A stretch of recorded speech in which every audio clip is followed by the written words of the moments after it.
ወደ ዝግጅታችን እንኳን በደህና መጣችሁ።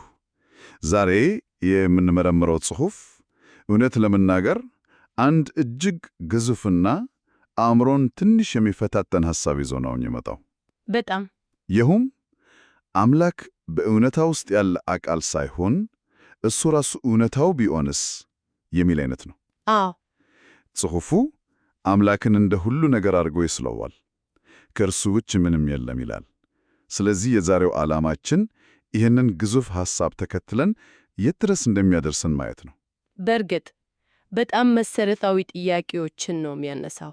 ከፍጥረት ምንነት አንስቶ እስከ ጊዜና ምህዋር፣ ከዚያም አልፎ ሕይወትና ሞትን፣ አልፎ ተርፎም ከሞት በኋላ ያለውን ነገር እንዴት እንደሚተነትነው በጥልቀት እንመለከታለን። አዎ፣ ጽሑፉ የሚጀምረውም ከዚሁ መሰረታዊ ነጥብ ነው። ይኸውም አምላክ በማንኛውም ቁስ፣ ቦታ ወይም ጊዜ ሊገደብ እንደማይችል በማስረገጥ ነው።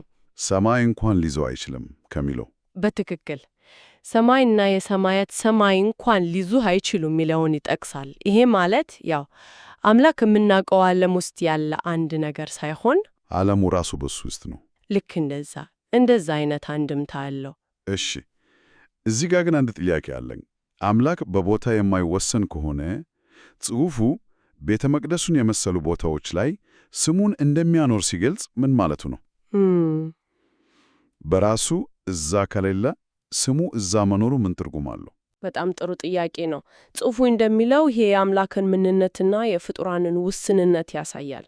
አምላክ ራሱ በቁስ ውስጥ ስለማይኖር በጊዜና በቦታ ለሚኖሩ ፍጡራን የሚገናኙበት፣ የሚረዱበትና የሚያመልኩበት አንድ ነጥብ ፖይንት ኦፍ ኮንታክት ይሰጣል። ስሙን ማስቀመጡ እኔ እዚህ ነኝ፣ በዚህ በኩል ልታገኙኝ ትችላላችሁ የማለት ያህል ነው።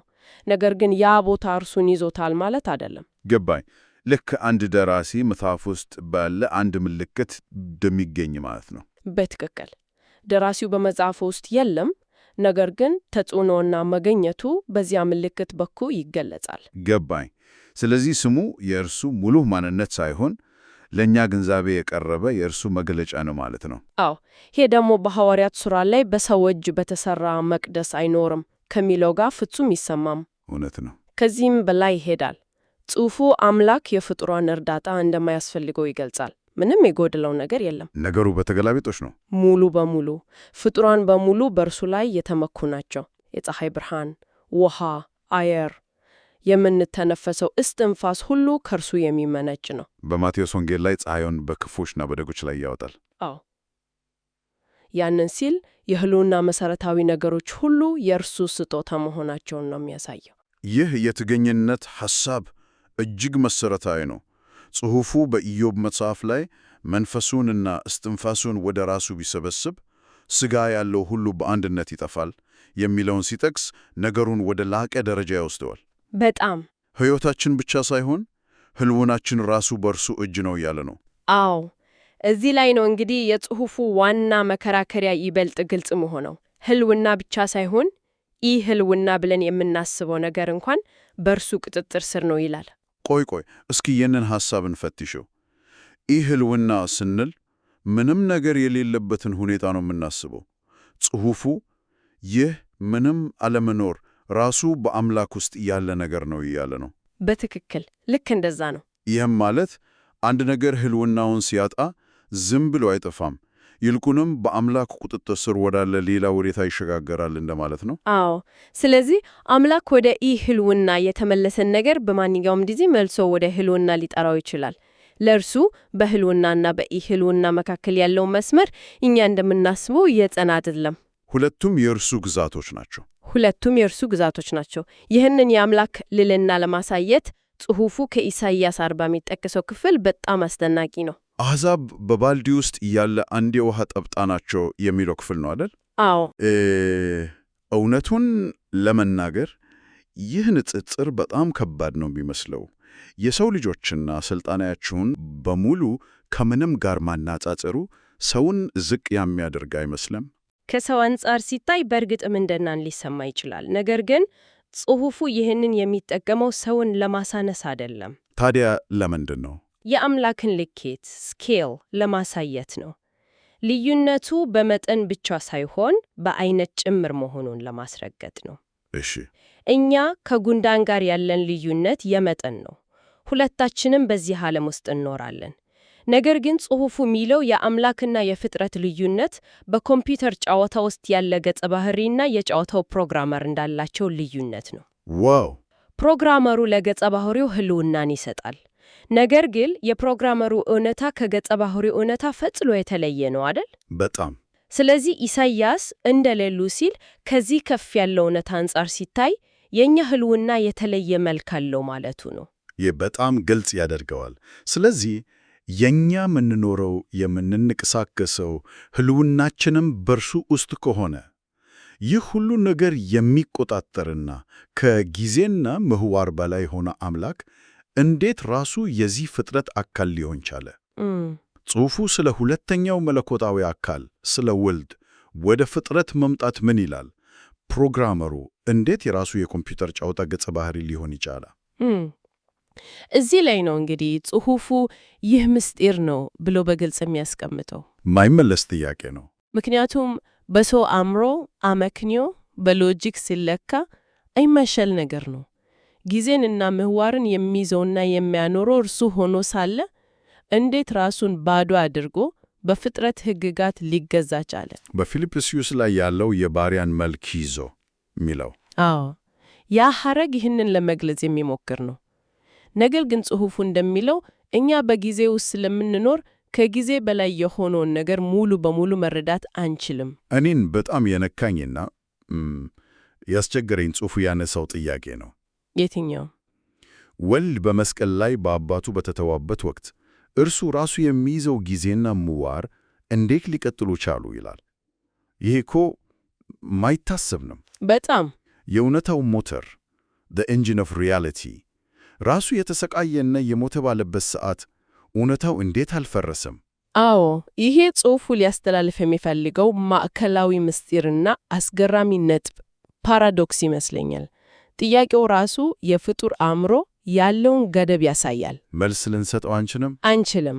ጽሑፉ የሚጠቅሰው የቆላስይስ መልእክት ሁሉም ነገር በእርሱ ተይዟል ይላል። አዎ፣ ይህ ማለት እርሱ የፍጥረት አካል በሆነበት ቅጽበት እንኳን ፍጥረትን የሚያዙ ተግባሩ አልተቋረጠም ማለት ነው። ይህ እንዴት ሊሆን ቻለ? ጽሑፉ እንደሚለው አምላክ የገለጠልንን ያህል ብቻ ነው የምናውቀው። ኢዮብ ላይ የእግዚአብሔርን ጥልቅ ነገር ልትመረምር ትችላለህን ተብሎ የተጠየቀው ለዚህ ነው። እንግዲህ እስካሁን ያየነው ነገር የፍጡር አእምሮ ውስንነት እና በአምላክ ታላቅነት ፊት ምን ያህል ትንሽ እንደሆነ ነው። አዎ፣ ይህንን ሐሳብ ይዞ ጽሑፉ ወደ ሞትና ትንሣኤ ሲሻገር ነገሩ ይበልጡ ውስብስብ የሆነ ይመጣል። በተለይ በሉቃስ ወንጌል ላይ ያለውን የኢየሱስን ንግግር ሲተነትን አሁን አምላክ የሕያዋን አምላክ እንጂ የሙታን አይደለም፣ ሁሉም ለእርሱ ሕያዋን ናቸውና የሚለውን አባባል ይዞ ሁለት አይነት ትርጓሜዎችን ያቀርባል። እሺ፣ እንያቸው።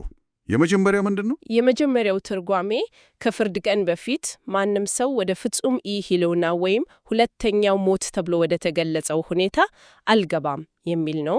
ገና ማለት ነው። ገና ሥጋቸው ወደ አፈር ቢመለስም ሕሊናቸው ወይም ነፍሳቸው በአንድ ሁኔታ ውስጥ ትቆያለች።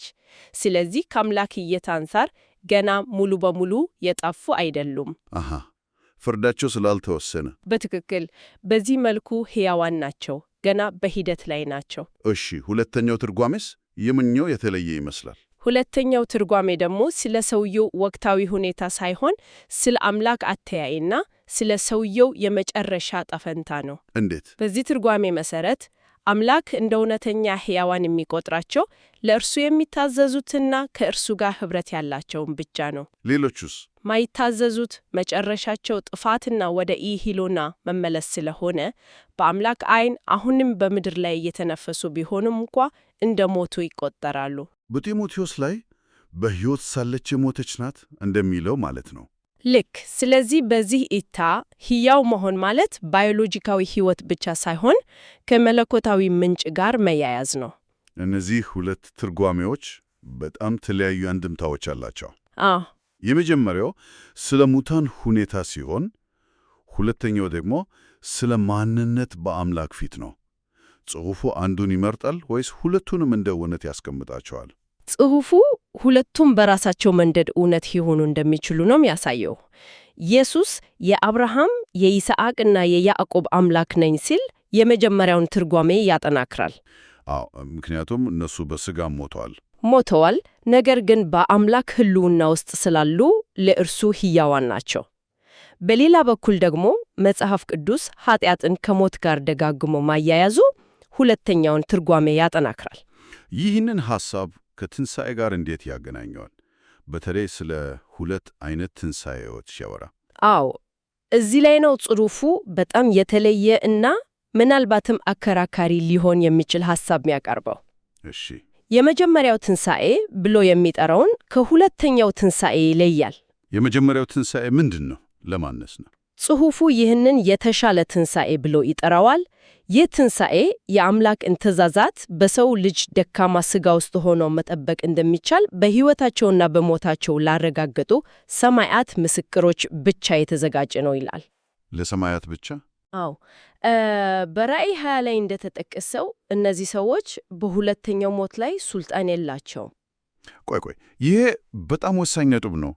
የእነዚህ ሰማዕታት መታዘዝ ለአምላክ ፍርድ መሠረት ወይም ማረጋገጫ ይሆናል እያለ ነው። ይሄ የአምላክን ሉዓላዊነት የሚጋፋ አይመስልም። በጣም ጥሩ ጥያቄ ነው። ጽሑፉ የሚሞግተው እንደሚከተለው ነው።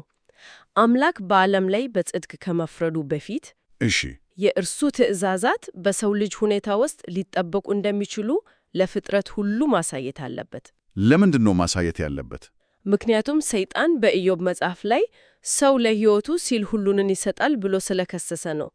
ስለዚህ እነዚህ ሰማዕታት እስከ ሞት ድረስ በመታዘዝ የሰይጣንን ክስ ውሸት መሆኑን እና የአምላክ ትእዛዛት ፍትሐዊ መሆናቸውን ያረጋግጣሉ ይላል። አሃ፣ ስለዚህ ተግባራቸው የፍርዱን ጽድቅ ለተቀረው ፍጥረት የሚያሳይ ማስረጃ ይሆናል ማለት ነው። በትክክል የፍርድ ሂደቱን ሕጋዊነት ለተመልካች ፍጥረት ማሳየት ነው ሚናቸው። ገባኝ። እሺ፣ ይህ የመጀመሪያው ትንሣኤ ከሆነ ሁለተኛው ትንሣኤስ? ሁለተኛው ትንሣኤ ጽሑፉ እንደሚለው ከ1000 ዓመት በኋላ የሚሆነው የነጩ ዙፋን ፍርድ ነው። በዚህ ጊዜ የቀሩት ሙታን ሁሉ ይነሳሉ። ሁሉም እና በዮሐንስ ወንጌል መሠረት ሰዎች እንደ ሥራቸው ይፈረዳሉ። አንዳንዶች ወደ ሕይወት ትንሣኤ፣ ሌሎቹ ደግሞ ወደ ፍርድ ትንሣኤ ይነሳሉ። የፍርድ ትንሣኤ መጨረሻው ምንድን ነው? መጨረሻው የእሳት ባህር ውስጥ ሁለተኛው ሞት ነው። ይህም ማለት ያው ፍጹም ጥፋትና ወደ ኢህልውና መመለስ ነው ይላል ጽሑፉ።